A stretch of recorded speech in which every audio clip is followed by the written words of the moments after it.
Steve. Okay, I shall introduce John. John is the editor of the monthly review, and I've just discovered this little book which I bought recently, the Vijay Prashad, that is produced by Monthly Review. I didn't even realize that. And John is professor of sociology at the University of Oregon. So good morning, John. Hello. And good evening, everybody else. Or if you're in Oregon, good morning to you as well. John has written, I just realized you've written so many books. He's written widely on political economy and has established a reputation as a major environmental sociologist. Author of Marx's Ecology, Materialism and Nature, The Great Financial Crisis, Causes and Consequences, The Ecological Rift, and many more. And as I said, I took a peek at Monthly Review. There are amazing books. I want to read them all. There's such a marvelous thing to bring a Marxist analysis to our current situation. And I'm looking very much forward to hearing you, John. So I'll give you the word now. Well, I would like to thank the Socialist History Society for this book launch and for the wonderful introduction by Greta. And I'm eager to join the Socialist History Society. I'm not a member, but I will be later today if possible. And I'm very pleased to be here. And I regret that the technology doesn't allow me to see all of you, because I know there are a lot of people I know and important contributors to these ideas who are present today, and hopefully with the questions we'll be able to have a little bit more of an interchange. Let me begin by quoting from the opening paragraph of The Return of Nature. Climate change, the sixth extinction, and the COVID-19 pandemic arising from a novel coronavirus all testify to abrupt changes in humanity's relation to the earth in the 21st century. The old notion of the conquest of nature is being replaced by a radical conception of the need to restore the human social metabolism with nature while promoting genuine human equality. Although revolutionary in its challenge to capitalism, this conception is not new. Rather, it is traceable to the long struggle for socialism and ecology beginning in the 19th century. The thesis of The Return of Nature, then, is that the historical development of what we could call the ecological critique of modern society was intertwined from the start with the development of socialist and materialist analysis, leading in a long dialectical arc from the first critical stirrings in Marx's conception of social metabolism and Darwin's theory of evolution up to the emergence of the modern ecological movement in the 1960s and 70s. However, the difficulty in pursuing such a line of historical inquiry, I soon discovered, was that it went up against what was generally believed, not only in mainstream, but also in radical circles. The history of ecology was usually presented within liberal discourse in foreshortened terms as simply having arisen out of a series of purely scientific studies in the early 20th century, divorced altogether from social and political influences beyond a basic concern for conservation. In some of the more radical interpretations, such as Donald Worster's Nature's Economy, it was presented abstractly as the conflict between two scientific worldviews, one mechanical and the other organic. While the environmental movement itself commonly saw the ecological critique as having its origins in the 19th century romantics, such as Shelley, Wordsworth, Dickens, Thoreau, Ruskin, and Morris.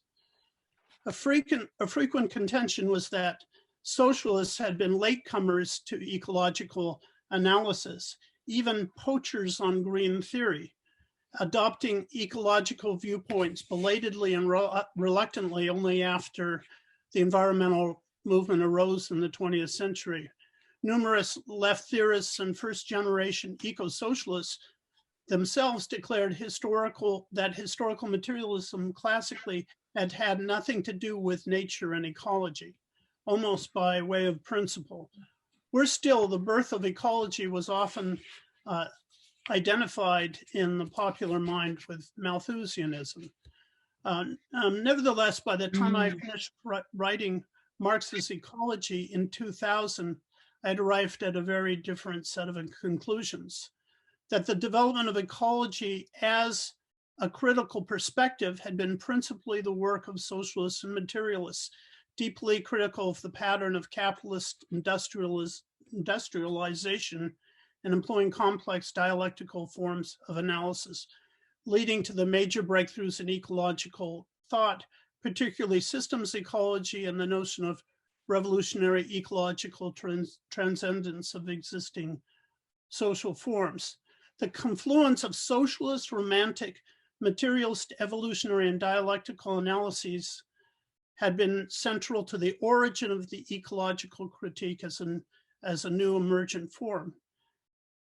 And as William Morris insisted, there were two fundamental forms of knowledge, art and science, and both of these were central to this change. Unearthing this history, however, took a great deal of time since the story was a very complex one. There was little to go on other than, in terms of secondary literature, other than Helena Sheehan's marvelous Marxism and the Philosophy of Science. So it was necessary to spend considerable time in dusty archives in a kind of archaeological dig, unearthing what had been overlooked or long forgotten. The book is organized around a rough genealogy. One line goes from Marx to E. Ray Lancaster and William Morris, and subsequently from Lancaster to Arthur Tansley and H.G. Wells. The other line extends from Engels to later thinkers such as J.B.S. Haldane, J.D. Bernal, Herman Levy, and Joseph Needham. Christopher Caldwell can be seen in both lines of descent, coming from Morris representing art and Engels representing science, as was also to be the case for later socialist humanists like E.P. Thompson, Raymond Williams, and Jack Lindsay, who brought the romantic and socialist tradition to ecology. So I'll give you a little bit of the flavor of the book and mention a lot of names and developments very quickly, just to give you a feeling for what is there. Marx's Ecology ended with the deaths of Darwin and Marx. That is, my book, Marx's Ecology, ended with their deaths. The return of nature begins with their funerals, and with the one historical figure who was present at both funerals, E. Ray Lancaster, Darwin and Huxley's protege, and the leading biologist in England in the generation after Darwin. Lancaster was also, of course, a close friend of Karl Marx. Lancaster was a Fabian-style socialist who had read Marx's Capital before anyone else, really, because Marx gave it to him. It was Lancaster who coined the concept of bionomics, considered synonymous with ecology, and who introduced the word ecology into the English language in the translation of Haeckel. He strongly criticized the naive association of evolution with progress and developed a theory of degeneration as an element within evolution, suggesting that evolutionary movements are nonlinear. Lancaster sought to push forward the study of species in their interactions and that is in their ecosystems, and in this context established the Marine Biological Association in England and the Marine Laboratory in Plymouth. Like Engels, Lancaster wrote about the revenge of nature, focusing in particular on epidemics, introducing the argument that such epidemics, the epidemics that plagued human beings, but also animals and plants, did not exist in nature, but were always in any meaningful way, but were always caused by society, and in particular by society devoted to commercialism and profits.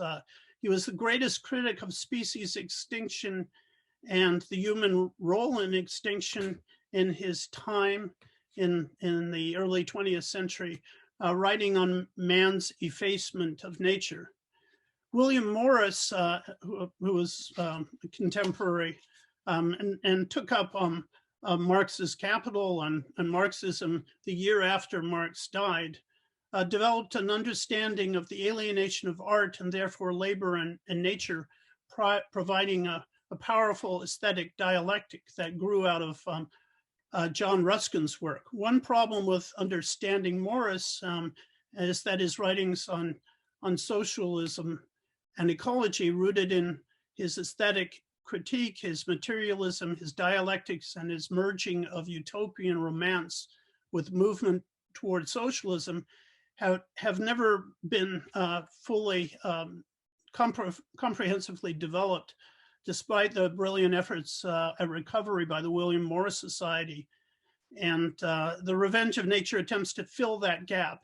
Morris is often seen as a non-Marxist utopian ecological socialist. Such views fail to recognize the degree in which, in his own inimitable way, he reproduced ecological and social themes in Marx, but ignored by others. Morris even contributed to dialectical thought, developing with Bax the notion of the spiral form of development, which Engels then used to explain the negation of the negation. Engels is revealed in part 2 of the book as an ecological thinker from the start, both through his critical epidemiology and the condition of the working class in England, which is really an environmental work, and his development of a complex dialectics of emergence in the dialectics of nature.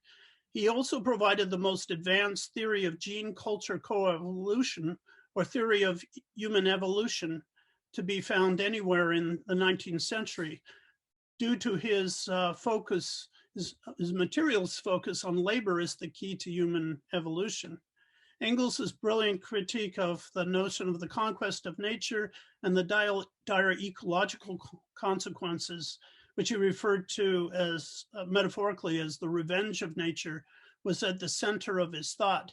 But it is his rich prefiguring of the dialectics of emergence, the development of novel organizational forms, which are the basis of our understanding of natural hierarchies and laws within science in general, that was most fundamental. These, Engels's 3 laws of dialectics, the transformation of quantity into quality and vice versa, the identity unity of opposites, or the interpenetration of opposites, and the negation of the negation, or the spiral form of development, constituted really his core contribution to an emergent dialectics. But he's often been criticized for promoting these 3 laws as if it was a positivistic, narrow, positivistic, mechanistic undertaking.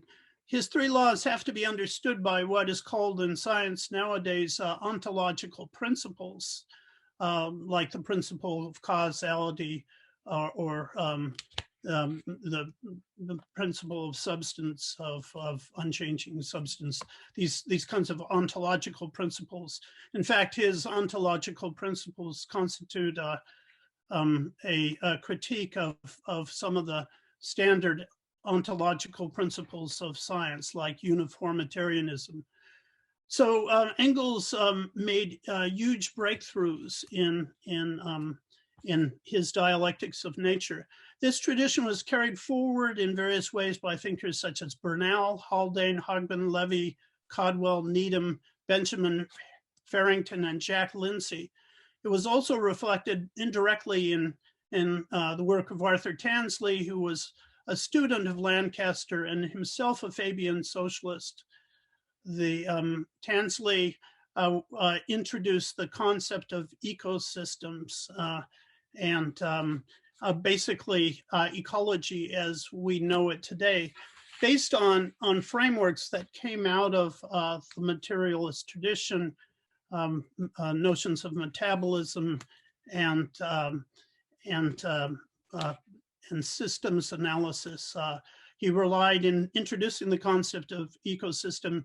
He relied on the work of the Marxist mathematician Hyman Levy, who had developed an early systems analysis. Hogben and Tansley, in different ways, were propelled in a deeper, more critical ecological direction in response to the work of General Smuts in South Africa. You may not know about General Smuts, who was General Jan Smuts, who was a major figure in the British Empire. But if you saw the film Gandhi, he's the man who arrested Gandhi in South Africa.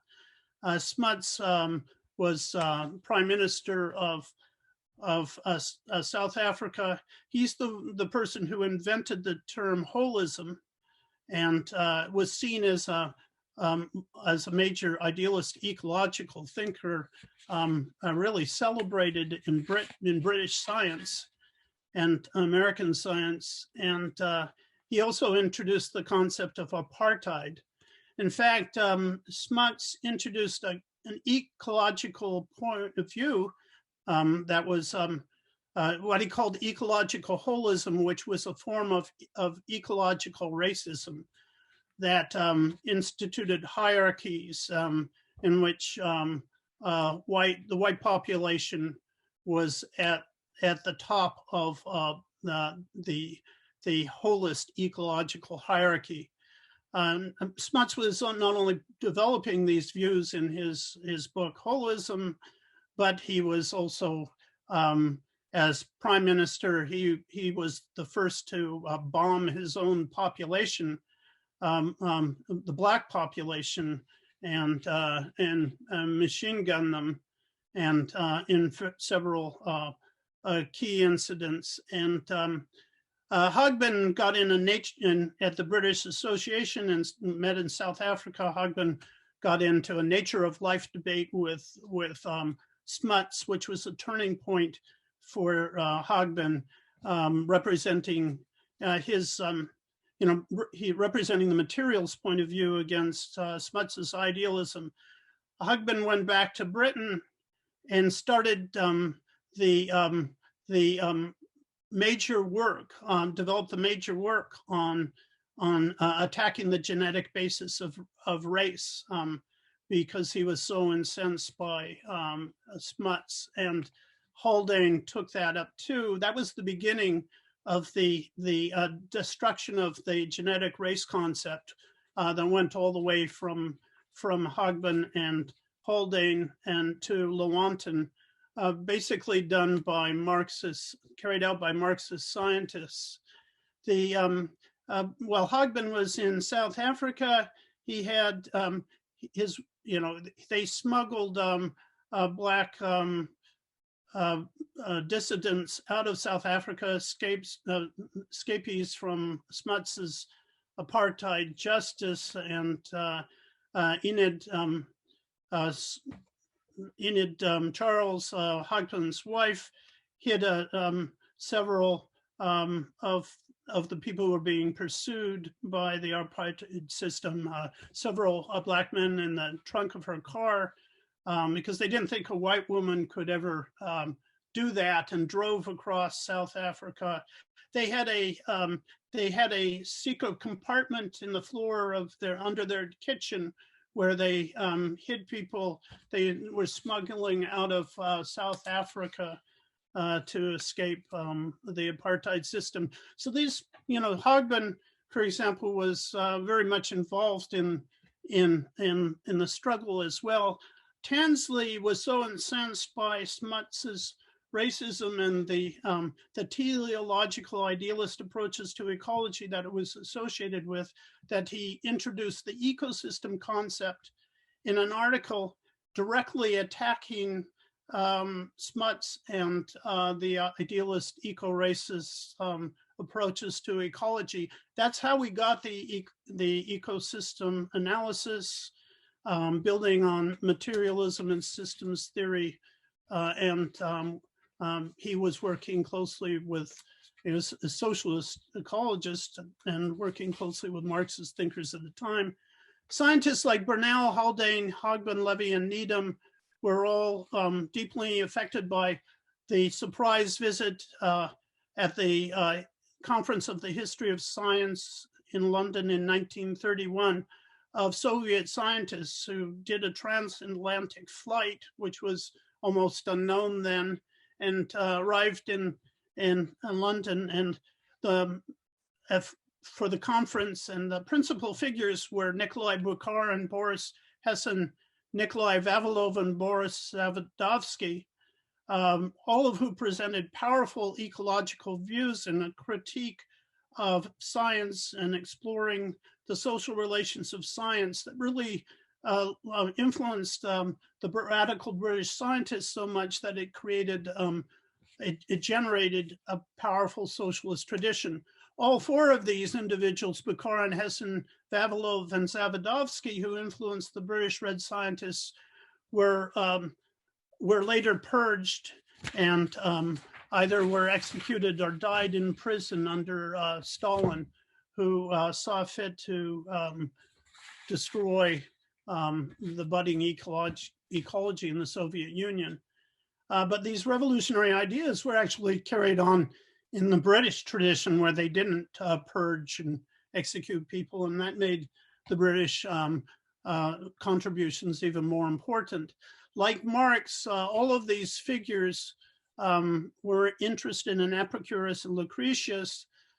Benjamin Farrington introduced all of these scientists to Marx's dissertation on Epicurus, and Epicurus in ancient materialism provided a non-mechanistic approach to materialism that was incorporated into the work of all of these thinkers explicitly, and to give them the possibility of a more dialectical approach to materialism.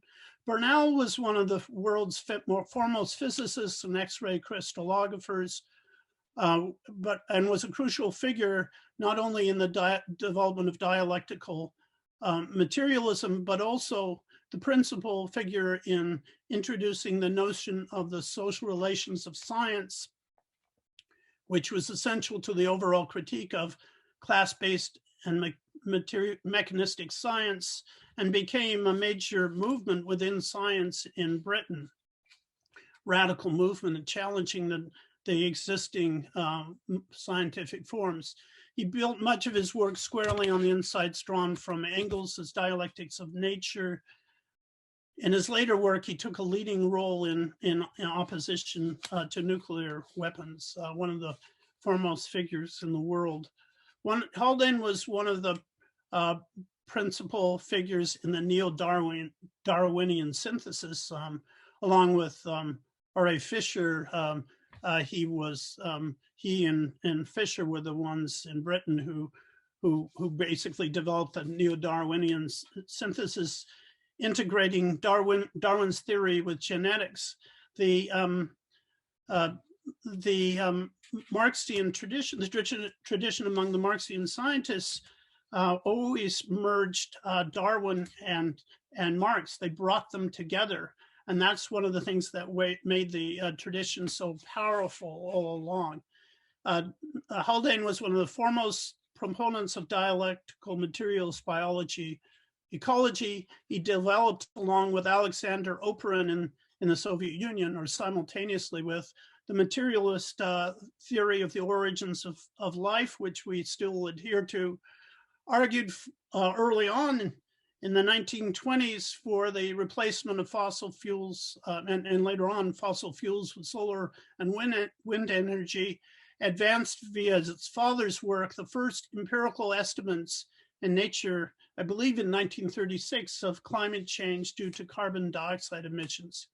He later became a major defender of animal rights. Some people have said that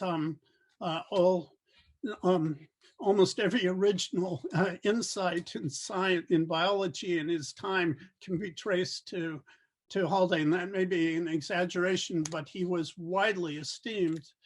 Needham, a world-famous embryologist and biochemist, later England's leading cynologist, became the foremost promoter of evolutionary development and natural scientific processes as the dialectical emergence of new forms of organization. He was the principal figure in England in his time, particularly in his Herbert Spencer lecture on integrative levels, to expand the concept of emergence, bringing Marxian dialectical theory to bear on it. The concept of emergence, of course, had risen from the critical realist thinker Roy Sellers in the 1920s in the United States, but Needham took it to a higher level. Marx and Engels were bold enough to assert, this is a quote from Needham that shows how he looked at the world. Marx and Engels were bold enough to assert that the dialectical process, happens in evolving nature itself, and that the undoubted fact that it happens in our thought about nature is because we and our thought are a part of nature. We cannot consider nature otherwise than a series of levels of organization, a series of dialectical syntheses, from the ultimate particle to atom, from atom to molecule, from molecule to colloidal aggregate, from aggregate to living cell, from cell to organ, from organ to body, from animal body to social association. The series of organizational levels is complete. Nothing but energy, as we now call matter and motion, and the level of organization, or the stabilized dialectical syntheses at different levels, have been required for the building of our world.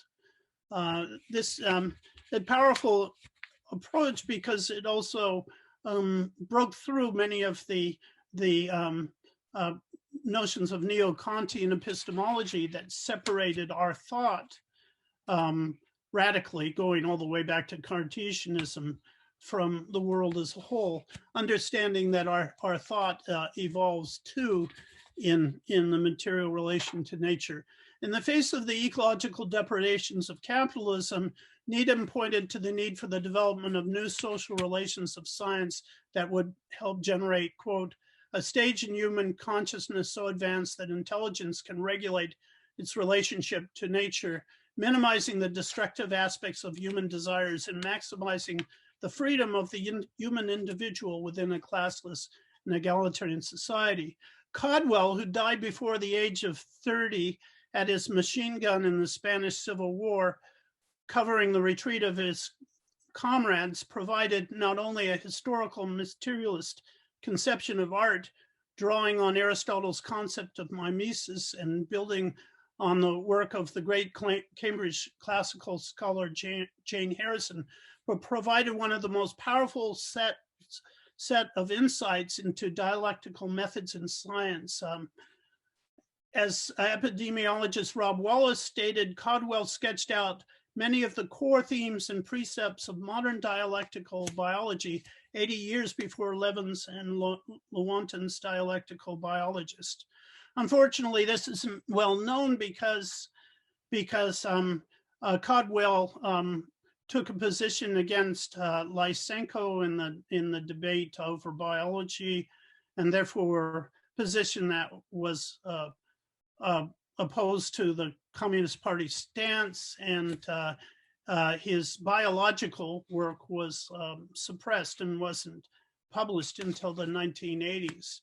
Despite the attacks on many of these thinkers in the 1930s and context and 40s, well, especially in the 1940s and 50s in the context of the Cold War, their analyses remain fundamental and serve to influence the leading ecological scientists and critics of the 1960s and 70s, figures like Rachel Carson, Barry Commoner, Stephen Jay Gould, Richard Lewins, Richard Lewontin, and Hillary and Stephen Rose, and inspiring the science for the people movements in both the US and the UK. This subject is taken up in the epilogue of the book, showing how these ideas were passed on and became the basis of the ecological struggle from the 1950s through the 1970s, where the book basically stops.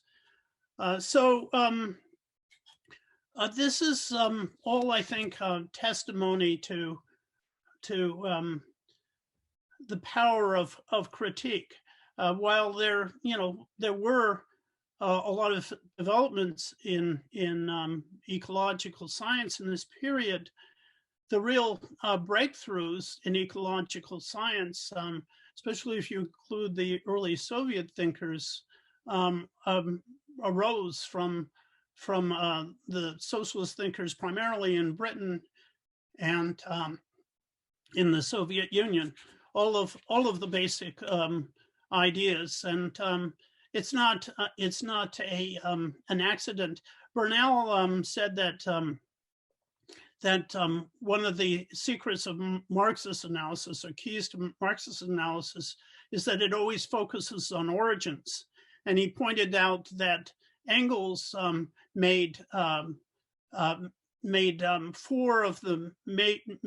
inroads in 4 of the major problems of origins following Darwin's Origin of Species. Of course, Darwin had given us the clue to the origin of the species, but Engels emphasized that they used Kant's and Laplace's nebular hypothesis and wrote about that, explaining that this was the fundamental theory of the origins of the universe.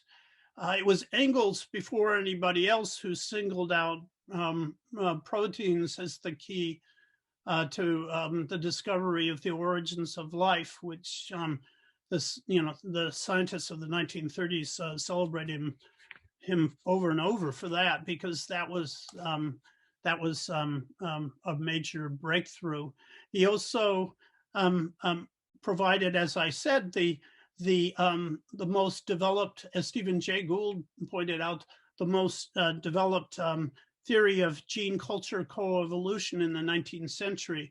All theories of human evolution are necessarily theories of gene culture coevolution, and it was Engels's approach, in the part played by labor in the transformation from ape to man, the transition from ape to man, that provided the most developed understanding of human evolution prior to, say, the mid 20th century. His theory, written at a time when they didn't have the paleontological remains of human beings, actually anticipated what paleontology was to find half a century later. And in terms of a fourth theory of origins, Engels made major inroads in terms of the origin of the family. So it was this kind of thinking, historical, dialectical, materialist, opposed to mechanism, opposed to my idealism, understanding the interpenetration of opposites, recognizing that quality and quantity are actually opposites that interpenetrate understanding that there's a spiral form of development symbolized by the negation of the negation, and processes of transcendence in which residuals of the past come into play in the present and affecting the future. All of this kind of dialectical thinking, this complex thinking, not in dualistic terms, but recognizing dialectical mediation, was key to these ecological discoveries.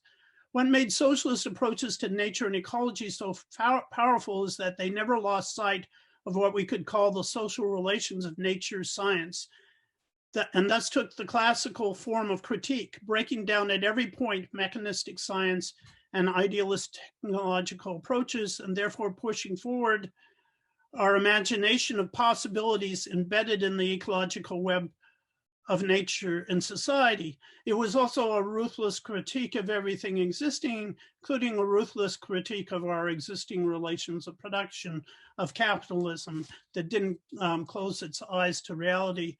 These are the ideas that had to be fought for and that were connected to movements and change. I'm going to stop now, but I just want to give two short quotes from Caldwell, just for your pleasure.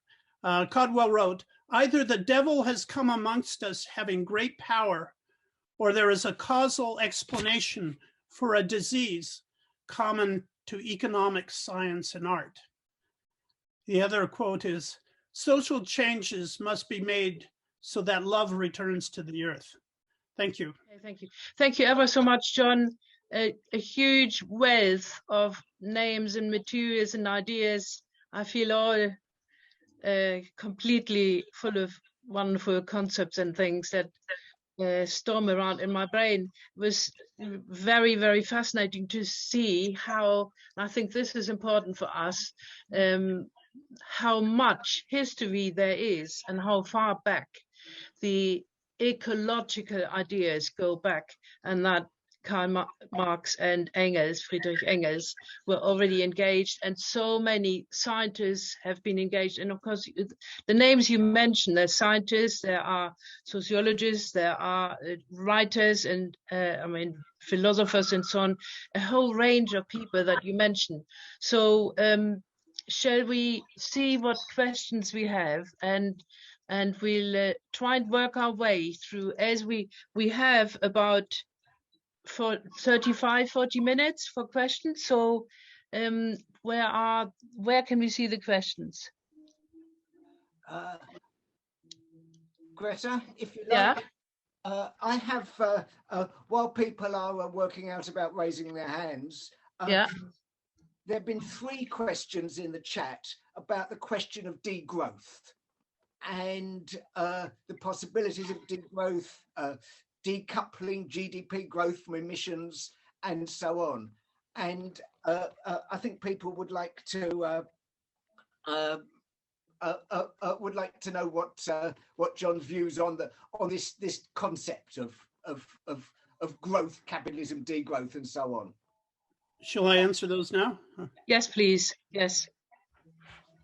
Well, I don't use the term degrowth that much, because it doesn't have as much salience in the United States as in Europe. But the basic, and of course it's easily misunderstood.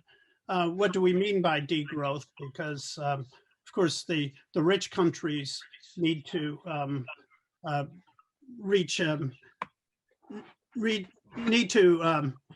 experience some kind of degrowth, but the poor countries often still need to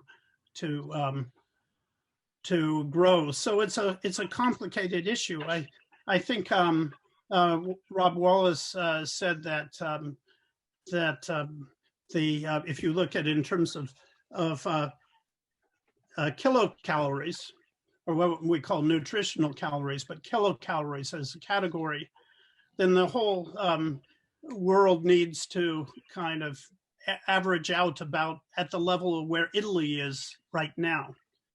and the United States, its kilocalories per capita are about three times that of Italy.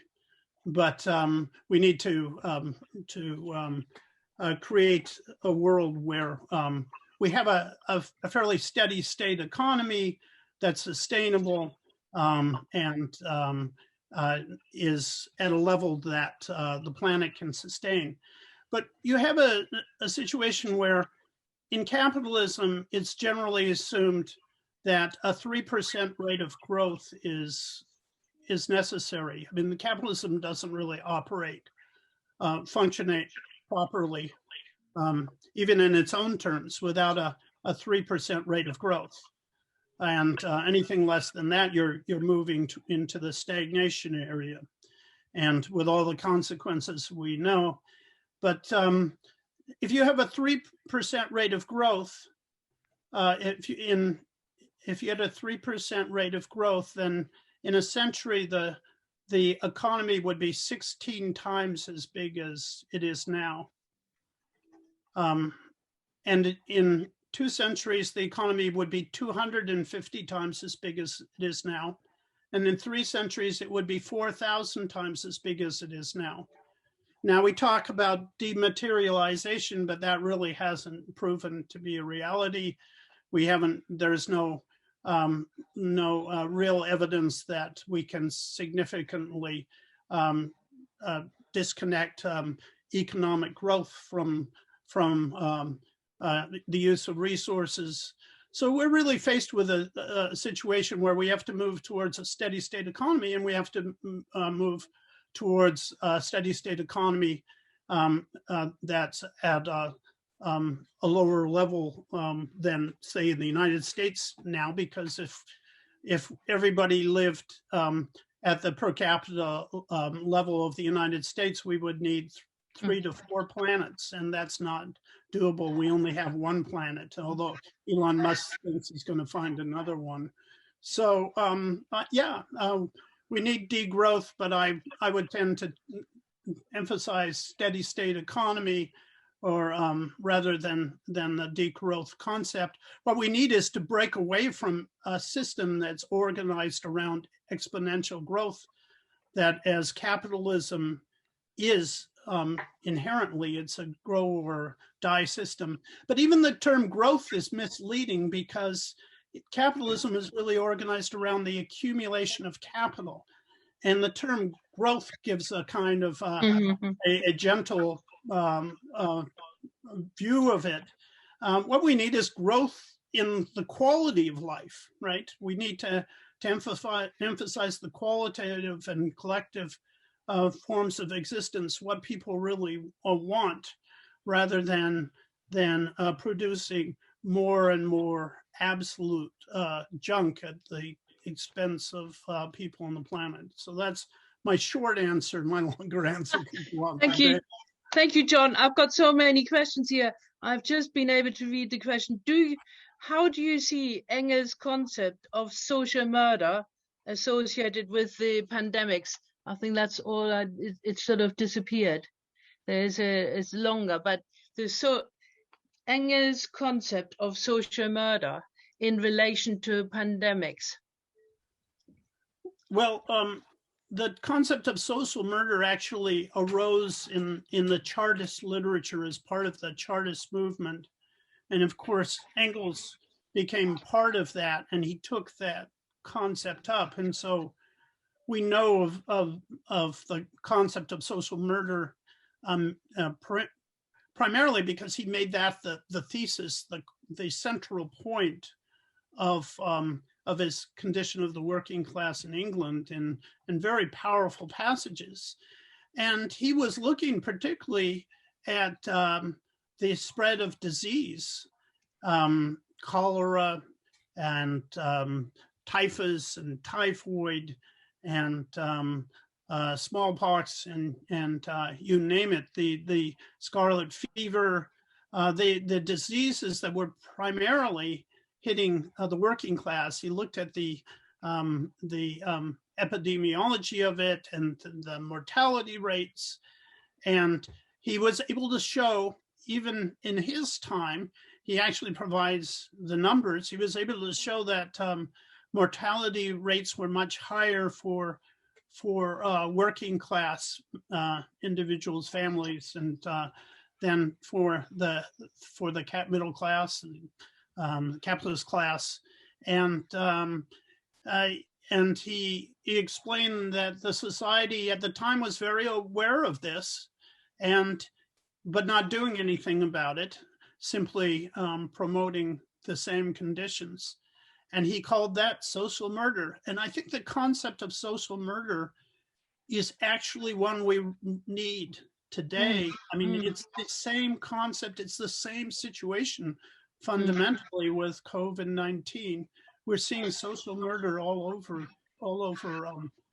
the world. I think that Mike has introduced Sandra Wolfshire, who looks remarkably like Francis King, as to one of the attendees who wants to ask a question, and then he suggested that Martin Empson be asked after that. Yeah, thanks. Sandra and I are being green, so we're sharing a computer. Yeah, it's a fascinating talk, John, and it's good to flag up the existence of an ecological tradition within Marxism, but there is also a very serious and possibly rather stronger anti-ecological or non-ecological tradition within Marxism. And the two are in some kind of quite interesting dialectical relationship, if you like. But I wonder if you could say some things about, the, if you like, the other side of the Marxist tradition. Personally, I tend to root that largely in the influence of Russian Marxism, where it was very much a developmental ideology which rejected kind of a pre-industrial society and in favor of pushing forward with industrial development and that sort of thing. And if you read Russian Marxist stuff from before the Silent Revolution, things like the struggle with nature and that sort of thing is a very common trope. And secondly, I mean, in terms of practical labor movement politics, it very often happened that the Marxists were the most successful and militant organizers of the labor movement. And under capitalism, successful labor movement activity often involved pushing for more and more and more consumption, which again has a somewhat anti-ecological effect.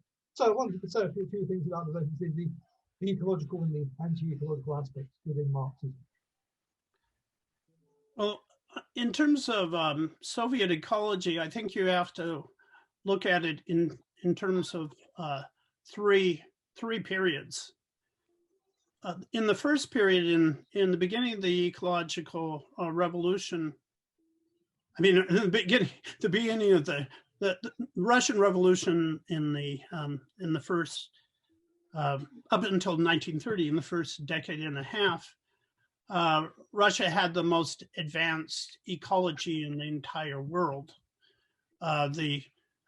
including some of the people that I mentioned who were executed, right? But it's there that the concept of the biosphere was really developed. It's Vavilov discovered the origins of agriculture in what we call the Vavilov areas all over the world, the genetic bases of agriculture. We had it was the Russians who first developed the food system, the food chain analysis, food web analysis. It was the Russians who set up the first really setting aside large areas of the territory for ecological study. It was Oparin, along with Haldane in England, who developed the theory of the origins of life. I could go on and on, but under Stalin, most of these people were the larger number of them were, and most significant figures were purged and executed or died in prison. So there was a real, obviously, the ecologists were seen as the enemy in Stalin's industrialization. But there's a third period in the Soviet Union, and what I've called late Soviet ecology. I've written an article on it, where the Soviet Union, in the Soviet Union, you had the largest ecological movement in the entire world in the last decade and a half or 2 decades, and especially it was having huge effects on the society. You also had an opening up of ecological analysis. I know some of you might remember when Gorbachev started speaking to the West, and people were amazed at how ecological analysis his analysis was. Well, he was relying on the ecological philosopher von Frolov, but you had this incredible development of ecological science in the Soviet Union. Sukachev had fought against Lysenko, and they actually won and started promoting a more dialectical ecology in their science. The American scientists didn't discover the big increase in global average temperature. They didn't, and the effects of carbon dioxide and the acceleration of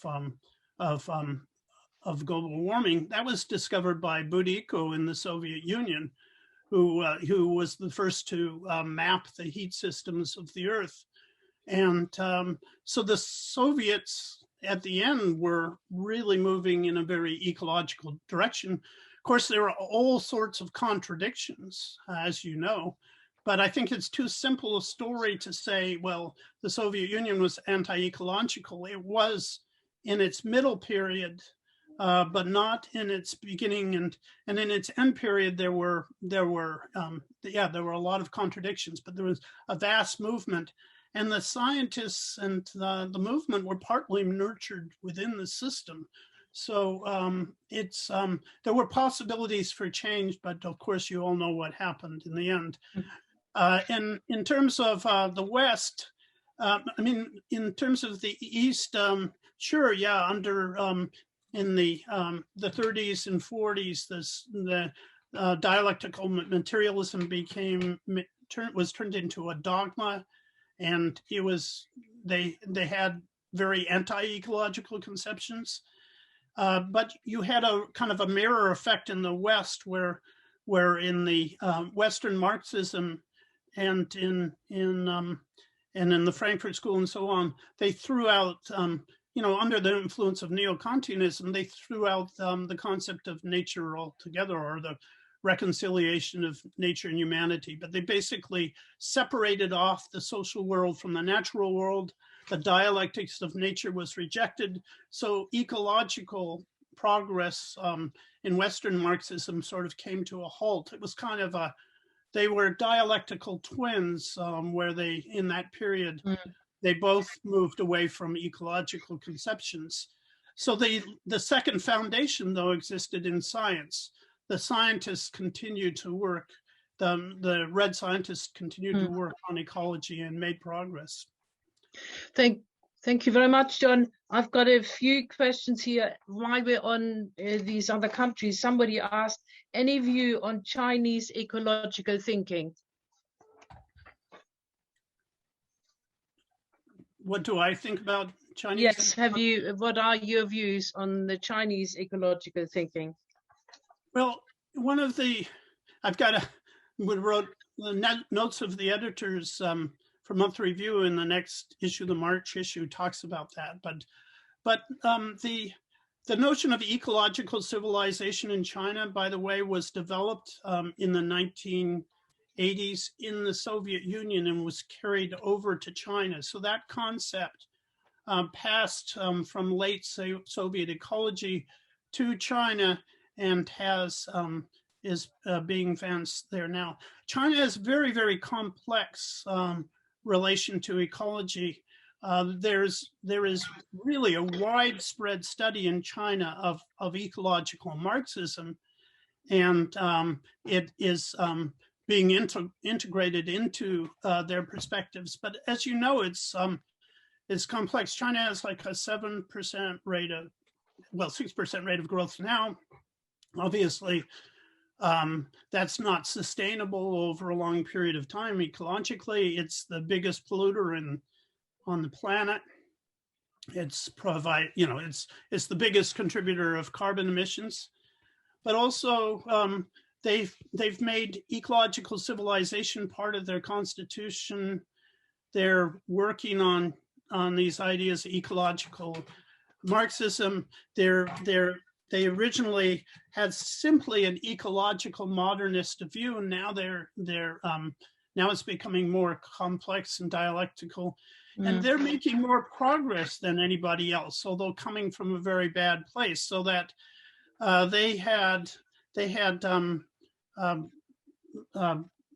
they've got close to leveling off on carbon emissions after having coal emissions after having grown.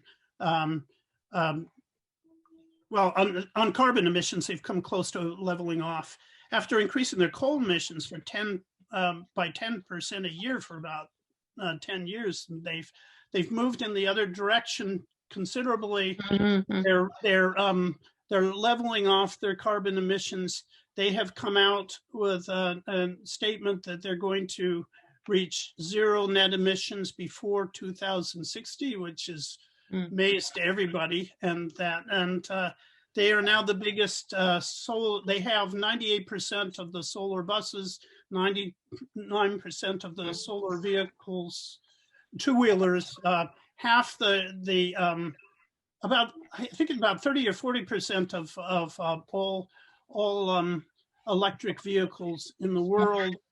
They're moving very, very fast, and scientists are kind of amazed. So I think there's hope there. There's a lot to criticize, and the Chinese themselves are criticizing it. But I do see it as hope because there's a trend in the other direction, and they're really delving deeply into ecological issues at this point. Thank you very much, John. I've got a question here that goes back to Karl Marx. And was Karl Marx influenced by non-Western and Aboriginal practices? And how far was he influenced by Aboriginal practices, like non-Western ones? Because, at the time, of course, it was the beginning of anthropology, wasn't it? Morgan and Bachhoven were the ones who had gone to be with Aboriginal people in Guinea and so on, and he must have known about that. So maybe the question I would like to know in how far Karl Marx was influenced himself by Aboriginal thinking. Well, I wrote an article together with Brett Clark and Hannah Holloman, or I should say Hannah Holloman and Brett Clark, about a year ago, called Marx and the Indigenous, that explains that whole history of Marx and the Indigenous. He was very deeply involved in the study of Indigenous populations and their culture and lifestyle, not only in North America and South, not only in the Americas, but around the world, because Indigenous doesn't apply just to the Americas, obviously, in relation to India and Java and Algeria and so on. He and it had a very big effect on his thought. In fact, and we see a lot of this developed in his ethnological notebooks. But the breakthrough for Marx, already in Capital, he's dealing with the genocide directed at the Indigenous populations, and he had read William Hazlitt's work and others. He really knew what he was talking about at that point. He talked about the extirpation, the enslavement, extirpation, enslavement, and entombment minds of the Indigenous populations of the Americas. And he was very aware of those processes. He actually dealt with the issue of settler colonialism, and he studied something mainly through Morgan's work, but he studied the cultures of something like 30, 50 indigenous tribes in the United States, took notes on them, and all of this was very important as he moved towards a more world historical perspective, a more of a non-Eurocentric perspective from the late 1850s on. Thanks. Hi, John, and thanks Hi. to let me speak. I just wanted to say that I think one of the great things about The Return of Nature is the way you draw out the real continuity that existed between generations of thinkers from Marxist tradition and radical left tradition that go back to Marx and Engels, a very conscious tradition where leading scientists and activists saw themselves as standing in an ongoing, developing tradition of radical dialectical science. And that goes to quite recent times. You know, if you think about figures like Rachel Carson or Barry Commoner in the States, I do feel though that tradition is perhaps that continuity has perhaps been broken in the neoliberal era, even though still today you do occasionally get glimpses of a sort of more radical science coming through. I noted, for instance, someone mentioned Frederick Engels' concept of social murder.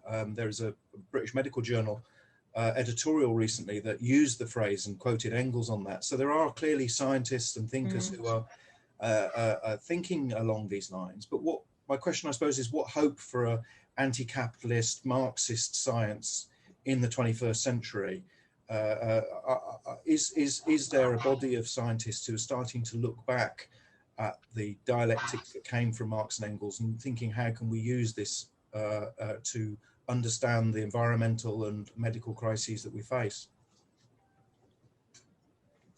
Well, I actually think there is, and there are quite a few scientists, let's say, who are dealing with the Earth system and climate change. They know that the whole concept of the biosphere and the Earth system and all of these came out of the radical traditions. They're aware of that, and they're crossing those kinds of lines.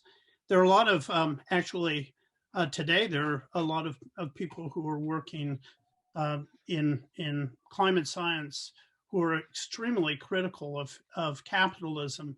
It's just something that we don't talk about or even notice. It's not highlighted, but it's very much there. And I wanted to point to the structural One Health tradition that's emerged.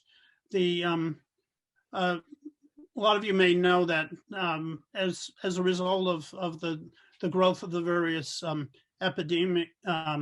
the various pandemics like H1N1, Ebola, and many of the others that really arose at became more prominent at the beginning of this century. The epidemiological community combined with physicians, with ecologists, with veterinarians, with all that. They started creating an interdisciplinary group to try to understand the spread of the epidemics, and that was called One Health, and it was soon taken over by the World Bank and the CDC in the United States and so on.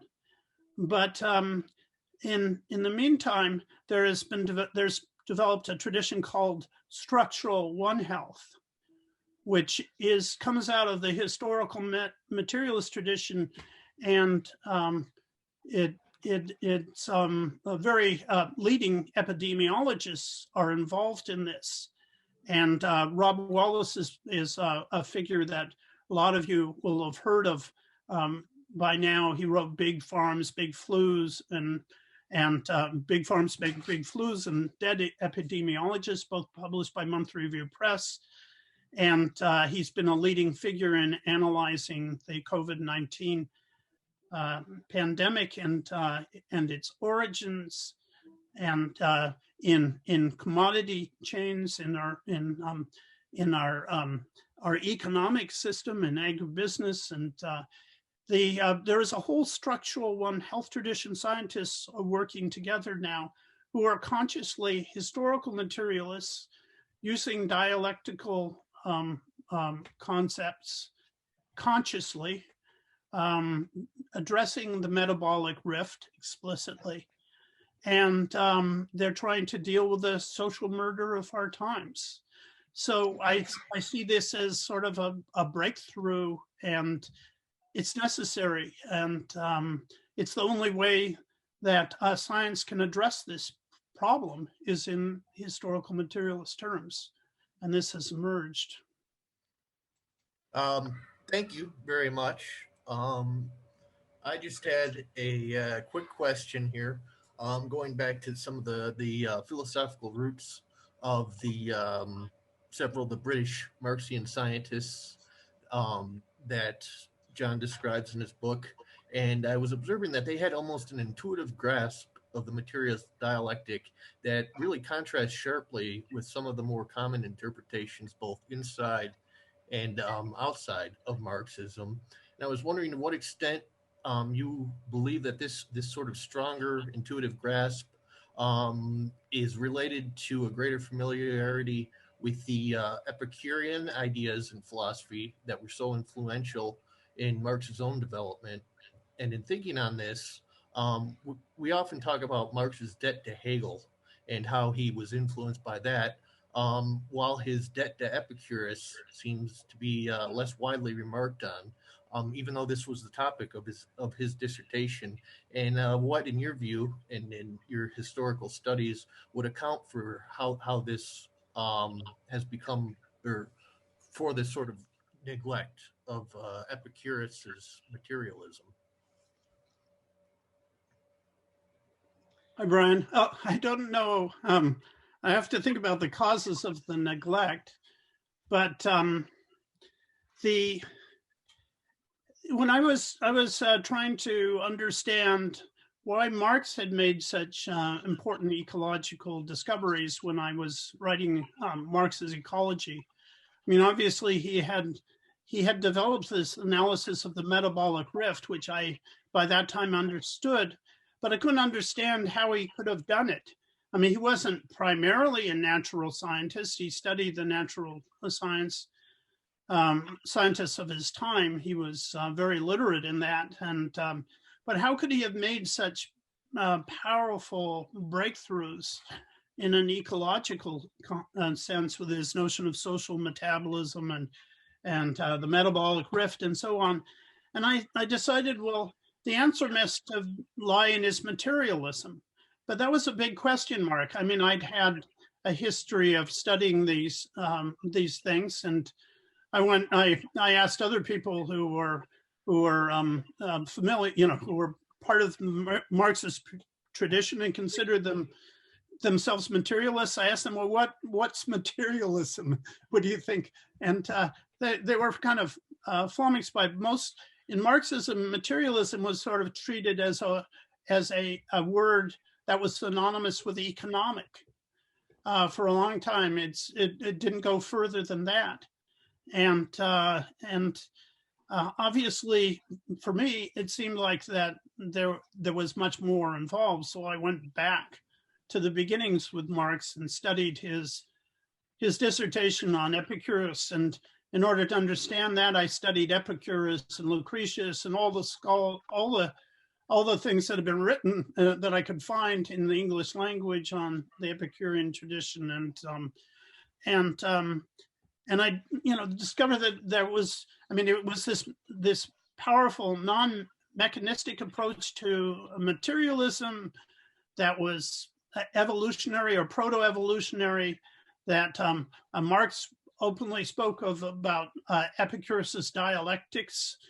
And I suddenly realized that this was so much of the key to how he addressed Hegel, how he addressed Feuerbach. It was even more important to his thinking than was Feuerbach in terms of his transition to materialism.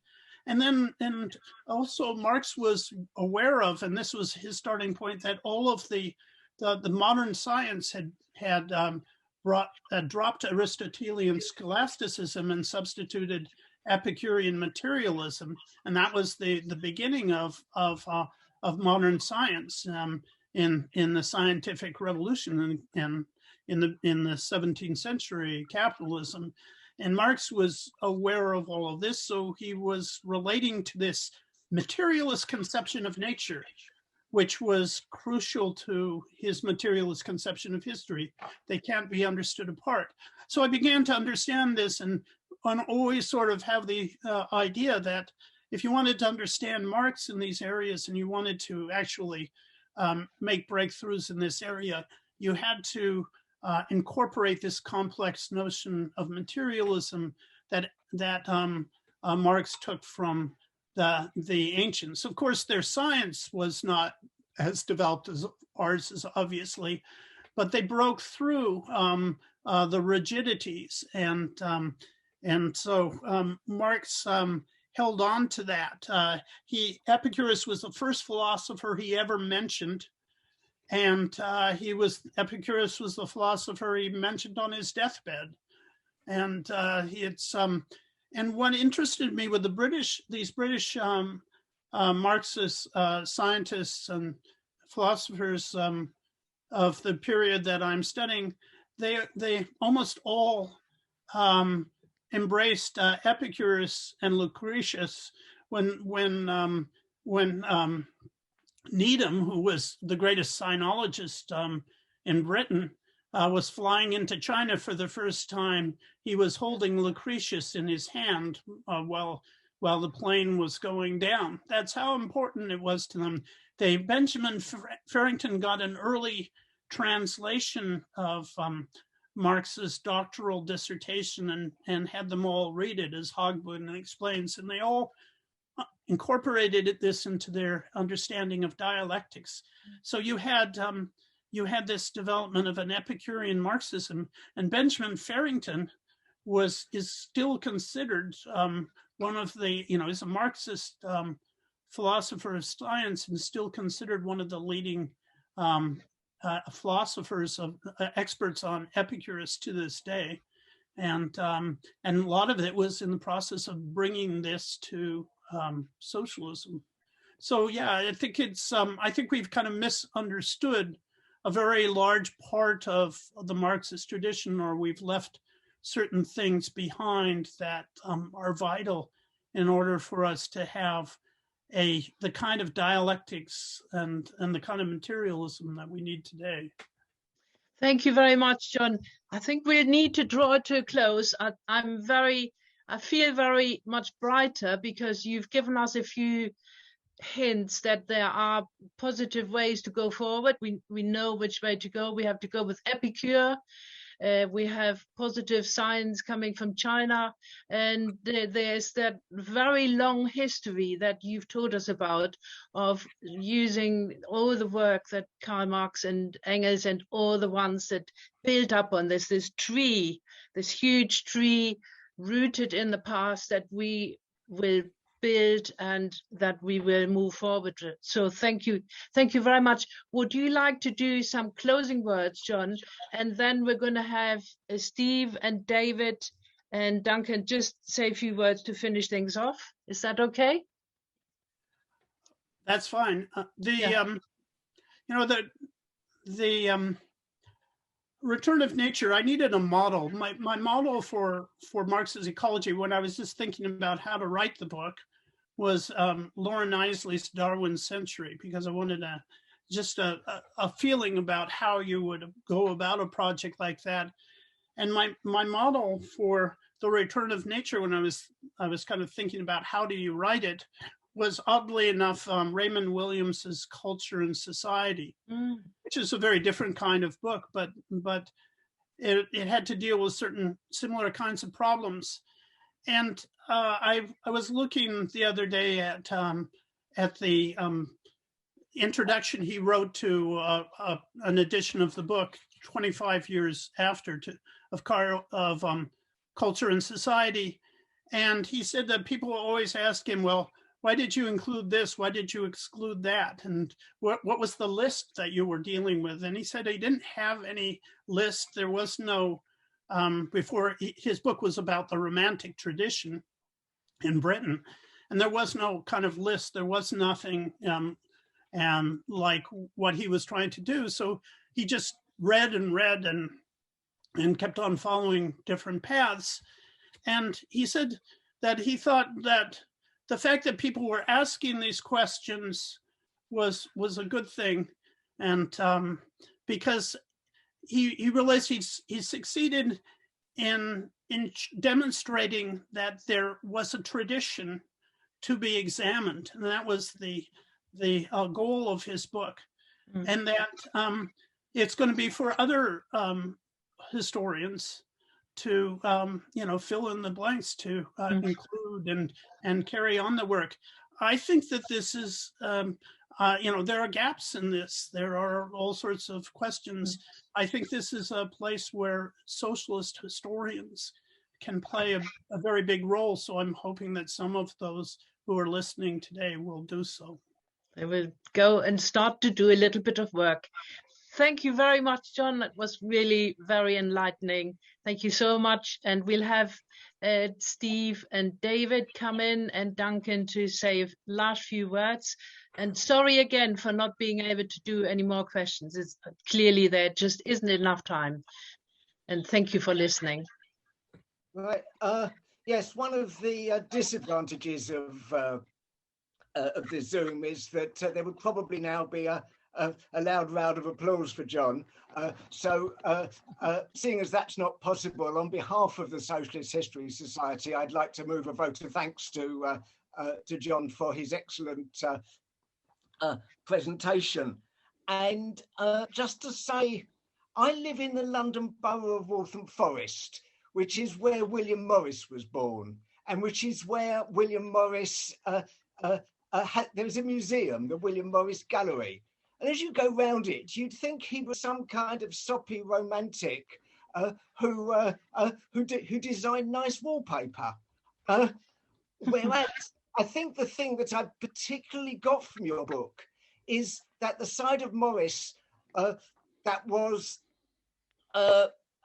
both a hard revolutionary socialist who saw the need for working class action, but saw it in terms of the protection of the environment, who saw it in terms of ecology, if you will. And I think that that is a view of Morris that I've got out of your book, and I've only really read the first 5 chapters, so I expect to learn some more out of it. So again, we would like to say thank you very much. Many of the questions that haven't been answered, of course, are answered in John's book, which is available from Monthly Review Press. You type Monthly Review into a search engine, you will then get Monthly Review Press. You will find the book there. It's currently available as a hardback and an electronic book. And John assures me that the paperback will be out within a few weeks. So can I heartily recommend this book and recommend that people consider purchasing it, or at the very least recommending their public library or institutional library to get a copy, or indeed both. So thank you very much on behalf of us all, John. I'll quickly thank John for. I'm really happy that he finished up with speaking about Raymond Williams, because one of my person who brought me into socialism, and also he finished his quote on Christopher Cardwell, who was a Marxist literary critic and a scientist as well. I think if I can mention our next meeting, because I think Christopher Cardwell will figure in that, because that is on. It's about a different aspect of history. It's on 20th of March, and we'll be talking about a people's history of classics. And I know Christopher Cardwell figures in that book, which is by Edith Hall, Professor Edith Hall, and Dr. Henry Stead. So that's anyone who's signing up to tonight's talk may find that interesting.